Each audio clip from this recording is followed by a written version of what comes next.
Give it back. That money belongs to my father.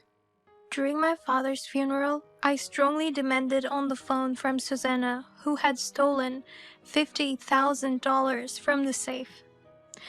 It's impossible to return it. I've already spent it to pay off debts. You're kidding, right? It's true. If I knew it would come to this, I would have taken more money. Your father was a great ATM for me. I can't believe it. Oh, right. Maybe next time you can give us money. As the child of your father, if you act a little troubled and sweet talk, you'll give us money, right? Susanna said mockingly. My fists trembled with anger, ready to burst out. Don't joke. What a thing to say. Just when I was about to shout, my mother suddenly started laughing. Surprised by my mother's laughter, I stopped shouting. I even worried if she had gone mad from shock. Then after a hearty laugh, my mother immediately said, We have to thank Susanna. Please tell her we're grateful she took it. What did she mean by that? Hearing my mother's words, Susanna smugly said, I see, birds of a feather, huh? Well, thanks to that, I'm saved, and hung up the phone. I was filled with complex emotions.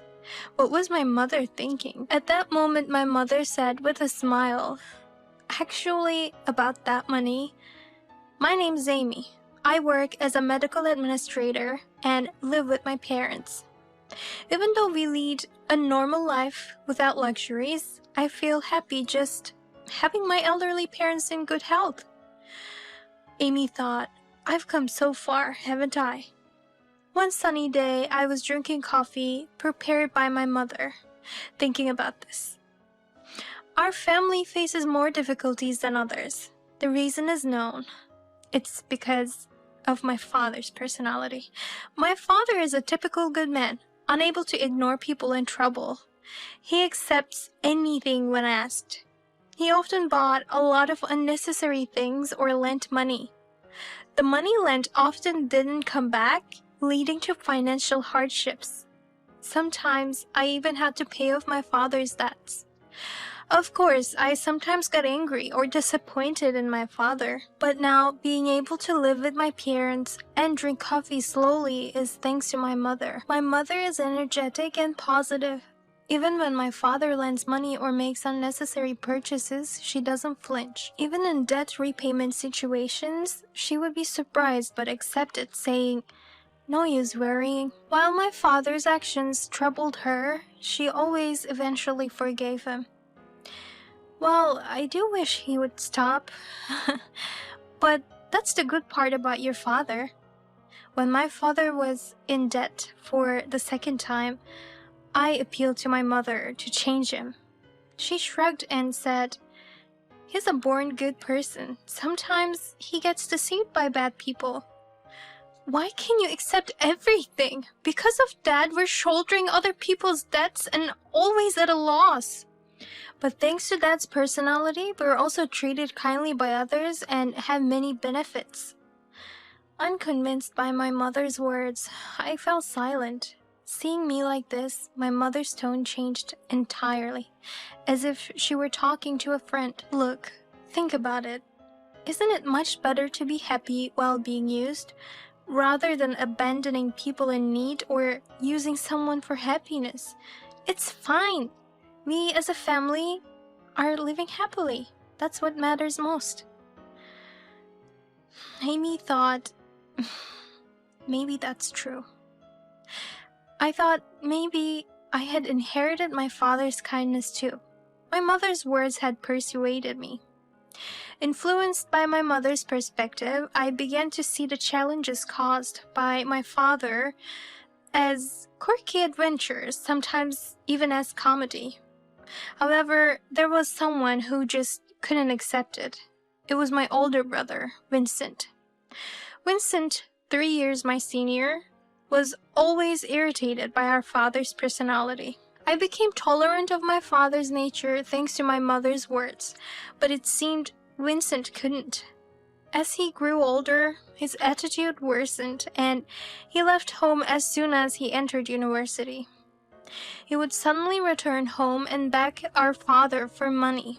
This pattern continued even when Vincent became a working adult, got married, and even when our father turned 60. Now, in his mid-40s, Vincent still shows up out of the blue to wheedle money from our father. Despite my repeated attempts to persuade Vincent to stop, he never listened. What's wrong with accepting money he's offering to give? It's just making use of what's available. I'm not doing anything wrong. I couldn't hide my anger at his disdainful words about our father.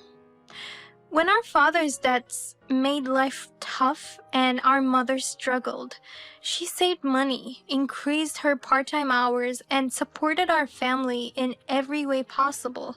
Yet, Vincent just extorted money from our father for leisure. Not only that, but Vincent's wife, Susanna, also encouraged him to get money from our father.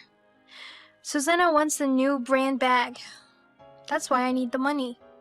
I didn't miss these casual words Vincent let slip after he got money and was in a good mood. Vincent and Susanna were of the same breed. They didn't feel any guilt for deceiving and using others. Their priority was their own lavish lifestyle. I was furious that our father was being exploited by my brother and his wife, but father wasn't going to change easily. Next time Vincent visited, father would probably give him money again.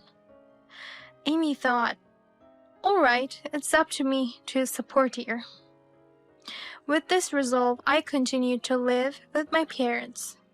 But then a significant trial hit our life, which had overcome many difficulties. My father was diagnosed with cancer. The diagnosis was bile duct cancer. Often asymptomatic in the early stages, it's usually advanced by the time it's detected. By the time my father felt pain and got tested, it was already stage 4. Despite ongoing treatment, his condition only worsened. For a few months after the diagnosis, my father could live at home, but eventually he had to be hospitalized. My mother never left his side, supporting him with her inherent cheerfulness. I'm truly sorry for all the trouble I've caused and now this situation. Don't worry about it. Thanks to your hospitalization, we don't have sudden deliveries of bulk items anymore, and I'm a bit relieved. In the hospital room, my mother made such jokes to make my father laugh. However, as soon as she stepped out of the room, she would always be in tears. Seeing that, I realized the strength of my parents' bond. Thinking of what I could do, my brother Vincent came to mind.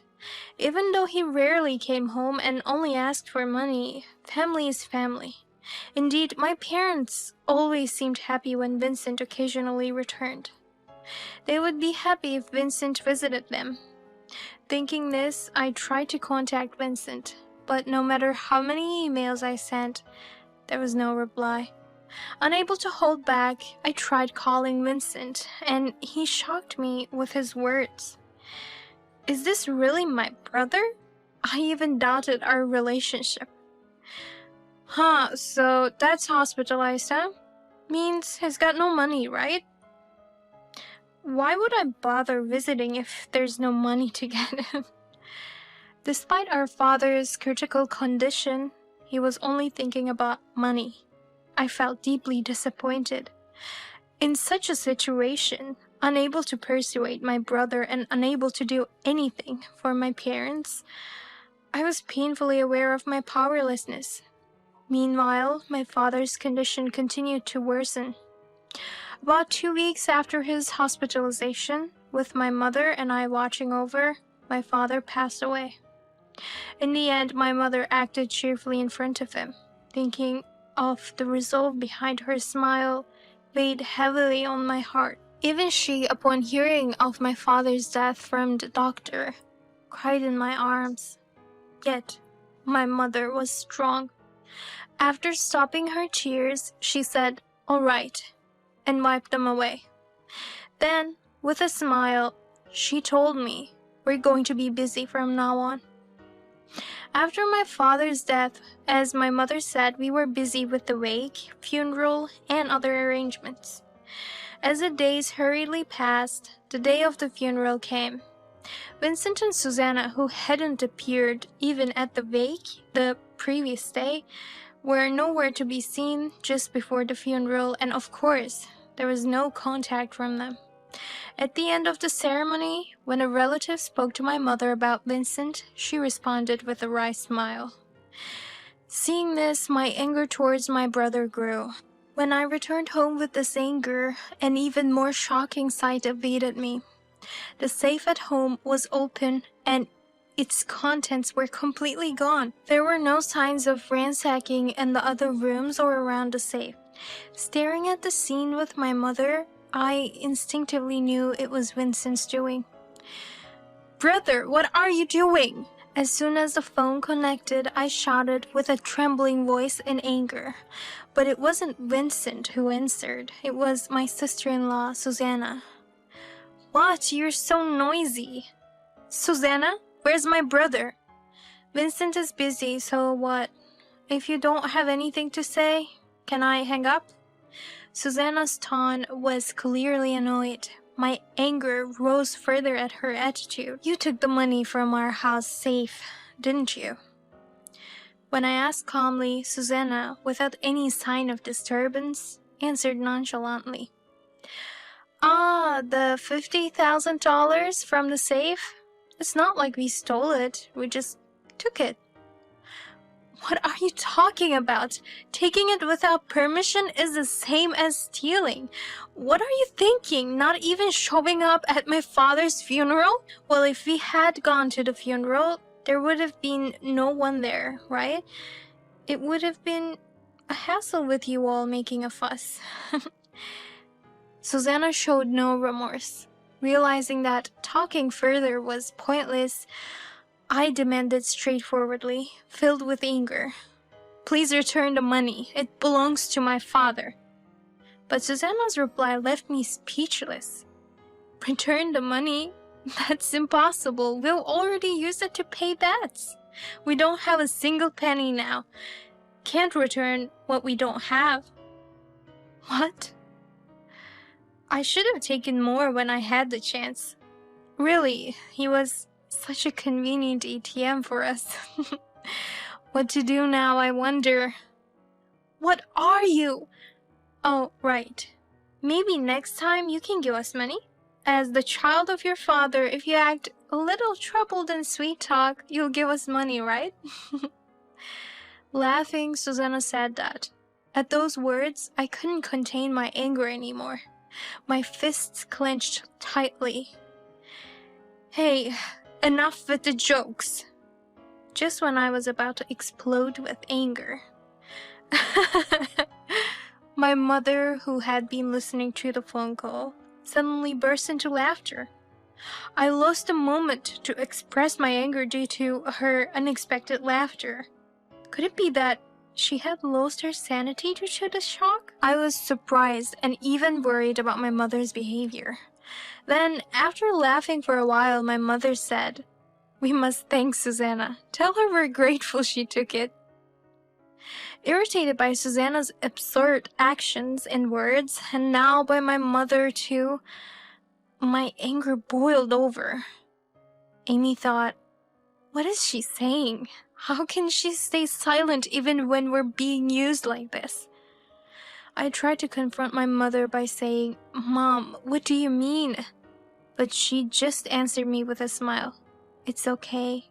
It's okay." Perhaps pleased by my mother's reaction, Susanna said, "Looks like you're a similar couple. Thanks to you, we were saved," and hung up the phone. I was enveloped in complex emotions. Seeing my expression, my mother began to speak with a smile. "Actually, about that money, that means I was surprised by my mother's words, but then I understood her previous thank you. A few days later, my brother and his wife suddenly came to our house and rang the doorbell loudly. My mother, as if expecting them, calmly said, "Yes, yes," and opened the door to greet them. "Hey, what's this about? Why is this being sent to me? It must be some mistake." Vincent, red with anger, thrust a demand letter at my mother. Ignoring Vincent's anger, my mother answered as if nothing happened. "That's a notice of the debts left by your father." "What? Why would my father's debt notice come to me?" "Because you two took the $50,000, we couldn't make this month's payment. It's natural for a demand letter to arrive once the payment deadline is missed, right?" My mother responded calmly. Surprised by this unexpected fact, Vincent raised his voice in indignation. "That's not my problem. Why is it coming to me in the first place? If it's Dad's debt, it should go to the family home." "Vincent, you inherited Dad's estate, right?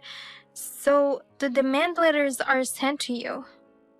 "Don't decide such things on your own.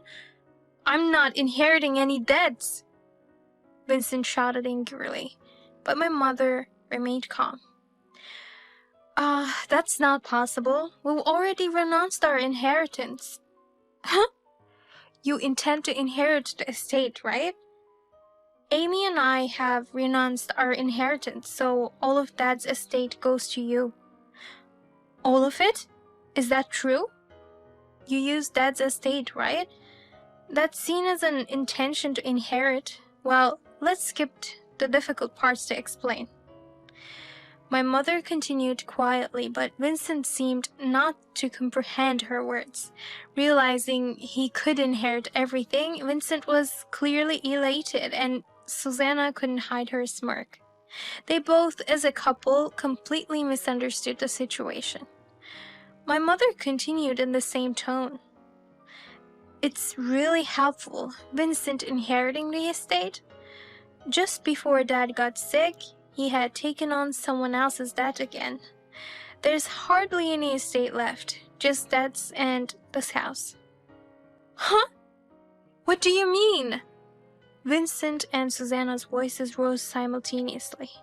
The two, who had always extorted money from my father, never imagined he had no money left. Susanna, unable to hide her panic, spoke before the flustered Vincent. "Wait a minute, we inherited the estate? Taking on debt isn't inheritance. We're being deceived." Anger and haste mixed in Susanna's rapid speech. To this, my mother responded calmly. "Inheriting an estate includes negative assets too. It's bad to say you didn't know. Not just the debt, but this house too is Vincent's." "What good is this house? It solves nothing. Vincent would have renounced it if he knew this would happen. You two escaped the debt and don't even tell us." "Huh? We couldn't tell you because you never returned calls or showed up, even when your father was hospitalized and after he passed. Besides, who took the money from the safe without permission first?" My mother maintained her smile, but an aura of anger emanated from her. She was genuinely angry. I had never seen her, always cheerful and kind, this angry before. Vincent sensed her anger and quickly apologized. "Mom, I was wrong. I'll somehow return the $50,000 I stole from the safe. Please let me renounce the inheritance too." "Wait, Vincent, how are you going to come up with such a huge amount? We don't have a penny left." "Shut up, be quiet. You don't get a say in this." While they argued, Vincent soon turned to me. "Hey, tell Mom, and you too, Amy, please don't abandon your brother. You can't just ignore a family member in trouble, right?" Tears appeared in Vincent's eyes, but my heart remained unmoved. Dad was a hopeless good person, right? But he never betrayed people or stole to strangle himself in trouble. Maybe I inherited Dad's good nature, but I can't listen to selfish requests like yours. I'm not that foolish. Hey, wait, are you going to abandon your only brother? Vincent, you reap what you sow. Even your father knew to take responsibility for his actions. Vincent pleaded desperately, but my mother coldly pushed him away. Her stern words left Vincent confused and motionless. Seeing Vincent silent, I decided the conversation was over and opened the door to enter the house with my mother. That's when Susanna suddenly raised her voice. Wait a minute! How can you leave a family in trouble? I don't consider someone who calls my dear father an ATM as family. Well, that's... Susanna was shaken by my words and lost her speech. I sternly said to her, if you intend to stay here any longer, I'll call the police. The safe is as it was, so it'll be easy to prove you two are the culprits of the robbery. Wait a minute! If you don't want to become criminals, don't get involved with us again. Leave now. Unable to bear the burden of huge debts and the prospect of becoming criminals, they hurriedly left. After that, Vincent, burdened with his own debts, and now our father's, seemed to be in financial trouble. Even after selling the family home, the old house didn't fetch a good price, and the land didn't amount to as much as expected. Later I learned Vincent quit his job right after Dad's death, believing Dad had left a large inheritance. But once he knew only debts remained, he tried to return to his job. However, his previous unserious attitude led to his company refusing to rehire him. Susanna, too, was saddled with debts and unable to get her life back on track. As a result, she couldn't bring herself to divorce Vincent, struggling with debts. Currently, they are juggling multiple part-time jobs, working day and night, but their journey to pay off debts is still long. Meanwhile, my mother and I found a moderately sized apartment and started a new life. My mother regained her brightness and, with newfound free time, immersed herself in various hobbies. Her sociability in making friends quickly in a new town is truly admirable. My mother is well respected and loved by those around her. Seeing her like this, I sincerely aspire to live a strong and positive life like hers.